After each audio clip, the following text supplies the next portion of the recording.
kings. Fire and blood. Hepiniz hoş geldiniz arkadaşlar. An itibariyle sezonu tamamen kapatmış bulunmaktayız. Tüm sezonun devamı gibi bölümdü aslında sezon finali. Bir saatlik 3. sezon fragman izlemiş gibi oldum. Bana öyle hissettirdi yani. Bölümde çok şey oldu ama aynı zamanda hiçbir şey olmadı. Her şey gelecek sezona salladık. Neyse tüm sezon konuştuk bunları. Aynı şeyleri tekrar etmeye gerek yok. O yüzden bugün yine sadece içeriği konuşmak istiyorum. Hemen başlayalım videomuza. Vhagar ve Aemond Sharp Point'i yaktı.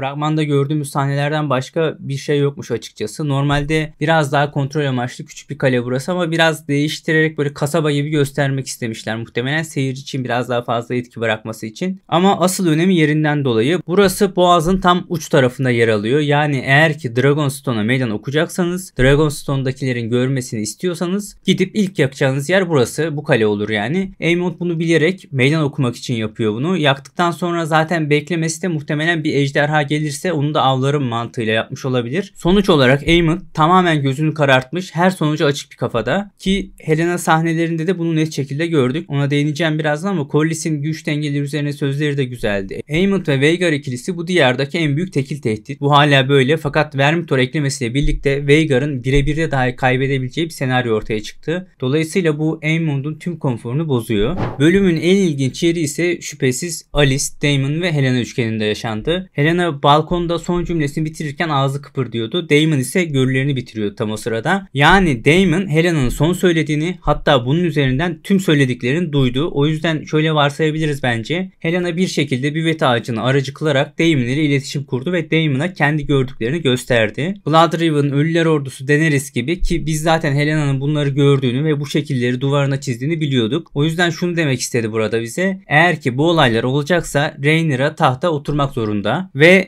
Rhaenyra tahta oturacaksa da burada senin sadece tek bir rolün var. Onu da biliyorsun dedi. Açıkça kralım ayaklarını bırak git Aemond'u hakla. Bunu senden başka yapabilecek kimse yok dedi. Devamında Aemond geldi. Çok iyi bir sahneydi. Bir önceki Alicent'ın olduğu sahnede Helaena ben kimseyi yakmam diyerek sanki Aegon üzerinden Aemond'a dokundurdu ki Aemond'un ani sinirini de açıklıyor bu bize bence. Burada ise açık açık söyledi her şeyi. Aegon'u yaktın ben bunu gördüm dedi. Aegon kral olacak ve bu olduğunda sen ölmüş olacaksın dedi. Hatta gitti bir de konum verdi. God's Eye yani Tanrı'nın gözünde yutulacaksın dedi. Biz Harrenhal'ın önündeki gölün adının bu olduğunu biliyoruz. Alice Daemon kehanetini de düşünürsek Alice Daemon'a Harrenhal'da öleceksin demişti. Helaena ise Aemon'da Tanrı'nın gözünde öleceksin dedi. Helaena dizideki favori karakterim oldu bu bölüm itibariyle, onu da söylemiş olayım. En çok sinirlendiğim nokta ise Helaena ejderha binmez kısmı oldu. Ejderha binici bağı dediğimizde kitaptaki çok az sayıda birkaç örnekten biri Helaena'ya ait. Spoiler'a girmemek için onu söylemiyorum. Fakat Helaena karakterinin dizideki tek kusuru bu oldu bence. Ben dizide yazılan en iyi karakter olduğunu düşünüyorum. Özellikle kitaba göre müthiş renk kattı karaktere. Ama Helaena'nın Dreamfire ile diğer binicilere göre alakasız şekilde arasının iyi olması onun Dreamer'lık yeteneğine, o garip duruşuna bence hoş bir ekleme olurdu. Rhaenyra Harrenhal'a gitti. Son gün itibariyle Daemon da karakter gelişimi tamamlamıştı ve ne yapacağını çok iyi biliyordu. Ama Rhaenyra'da sıkıştırmak için bir iki adım geriye doğru çekildi ve herkesin duyacağı şekilde sen kime yemin ettin dedi. Daemon için Viserys'i anladı aslında. Yani öyle de özetleyebiliriz en basit itibariyle. Aegon'un rüyasını, Ölüler Ordusu ve kehaneti anladı. Bu zamana kadar bu konularla hep dalga geçmişti. Viserys'le olsun, Rhaenyra olsun ki bu konu yüzünden boğazına falan yapışmıştı. Fakat o büvet ağacına doğru yürüdükleri sahnede Alice'in bakıyorum da artık dalga geçmiyorsun dediği aslında buydu. Daemon'ın ilk trailerlardaki meşhur repliğini de sonunda duymuş olduk. Savaş konusunda askerleri gaza getirmesi falan çok güzeldi. Oradaki beğendiğim kısımlardan biri de Cyrex'in Rhaenyra'nın gerginliğini hissedip tepeden tüm orduya mesaj vermesi, ben buradayım demesi oldu. Aegon beklenenden çok daha hızlı gelişti. Larys planını kurdu. Rhaenyra ile Aemond kapışsın, ikisi yıpratına gelir biz tahta konarız dedi. Burası biraz ilginç çünkü büyük oranda kitabın dışına çıkıyoruz burada. Larys tamamen gözünü karartmış. Tüm her şeyi arkada bırakıp tüm bahsini Aegon oynadı. Bu aslında çok riskli bir bahis. Siyahlar acayip güçlendi. Yeşillerde Vhagar var. Yani aslında bir taraf kazansa bile Aegon'un gelip o taca çökme ihtimali çok düşük. Tek seçenek Aemond'un herkes haşat edip sonunda Vhagar ile birlikte ölmesi olur. Rhaenyra'da şu anda 7-8 tane ejderha varken Larys'in all-in yapması çok da mantıklı değil. O yüzden bunu kralın topraklarından uzaklaşmadan yapması bence çok daha mantıklı olurdu. Bu arada bunu tutarsızlık anlamında söylemiyorum. Buradaki Larys'in öngörü yeteneğini oynamışlar. Sadece altını biraz doldurmaları gerekiyor. Rhaena sonunda Shipstealer'e karşılaştı. Ben tasarımını ve boyutunu çok beğenmedim bu arada Shipstealer'ın. Normalde Dreamfire, Vermithor, Silverwing jenerasyonundan bir ejderha. Yani 90-95 yaşlarında şu anda. Hadi ona neyse tercih diyelim ama bu hikayede bize sunulan şey hoşuma gitmedi aslında benim. Biz ejderha seçme konusunda cesaretin aşırı önemli olduğunu biliyoruz. Laena'nın Vhagar için gözünü karartması, yine Vhagar için Aemond'un şuursuzluğu ve geçen bölümde Hookhammer'dan gördük biz bunları. Stephen Darklin Sea Smoke'da bununla ilişkiliydi aslında. Yani evrende en dar bakış açısından ejderhaya binmek için bizim 2 tane yöntemimiz var. Ya aşırı cesaretli olacaksınız ya da kurnaz olacaksınız ki bu sebeplerden beşiklere koyuyorlar ejderhaları ve çocuklarla büyüsün, alışsınlar istiyorlar. Cesaret kısmının çok örneği var fakat kurnazlık kısmının dizide tek bir örneği vardı. Bu da Netlist'i. Bu açıdan Shipstealer'ın koyun çalma falan derken karakterini düşündüğümüzde ikisi arasındaki ilişki acayip uyumluydu. Birbirini destekliyordu. Hiç katılmasam da hadi tamam bir değişiklik yaptınız ve Netlist'i diziden çıkartıp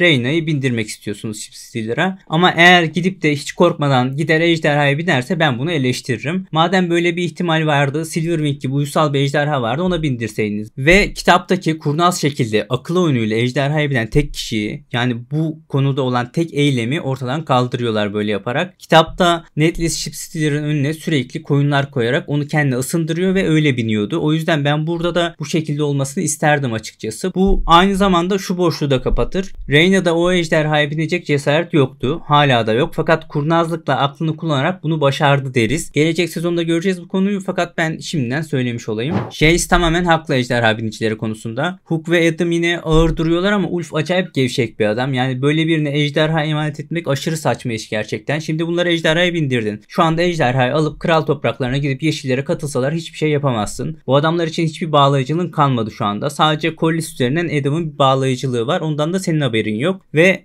yani şimdi Moondancer, Vermax, Cyrex, Caraxes, hadi Sea Smoke küçük bir ejderha, onu bir kenara koyuyorum ama Vermithor ve Silverwing senin tüm ejderhalarından daha büyük ejderhalar. Yani bu adamların üçü anlaşıp biz isyan ediyoruz deseler herkesten daha büyük bir güç olacaklar. Ve sen bunlara sadece şövalyelik veriyorsun. Hatta vermiyorsun, teklif ediyorsun. Sizi şövalye yapacağım başarılı olursanız diyorsun. Bari küçük birkaç kale falan teklif etseydiniz. Kendi haneniz olacak deseydiniz. İlk defa Tessarian'ı gördük ve Tessarian'ın Vermax'tan daha genç olduğunu öğrendik. Zaten biliyorduk da genel şekilde hani çok net şekilde artık duymuş olduk boyutunu. Normalde Cyrex ve Sea Smoke hariç hepsinden büyük bir ejderha. Yaşı 30 civarlarında falan. Fakat burada 15-16 olarak karşımıza çıkacak bizim. O da mavi renkli falan, çok güzel bir ejderha gerçekten. Son olarak ise Rhaenyra Alicent sahnelerine hepiniz bıktınız. Bunun farkındayım. O yüzden uzatmayacağım fakat o sahnede dikkatimi çeken bir detay vardı. Onu söylemiş olayım. Bu arada herkesin çekilirken ağladığı aşırı duygusal sahnede buymuş sanırım. İkilinin hayat akışında o ilişkide hep Rhaenyra özgür, Alicent ise hapishanede gibiydi. Yani o şekilde yansıttılar bize. Alicent da bunu söyledi zaten. Bu konuşmadan sonra ise bu konudaki roller tamamen değişti. Konuyu sadece bu açıdan düşündüğümüzde Rhaenyra'nın böyle Dragonstone rafları arkasından sanki hapishanedeymiş gibi gösterilmesi, Alicent'ın ise tamamen sonsuzluğa karşı bakıyor olması görsellik açısından hoştu bence. Finalde Hightower ordusunu, Tessarian'ı, Twinstein nehir topraklarına giriş yapan Stark'ları, Golden Tooth'tan ilerlemiş Lannister ordusunu ki uç tarafta Harrenhal gözüküyordu o sahnede. Daemon ve ordusunu gördük. Triarchy birliklerini ve onların karşısına çıkmak için hazırlanan Velaryon ordusunu gördük. Ve Otto'yu gördük. Muhtemelen o da Triarchy ile bağlantılı bir hapishanede gibi.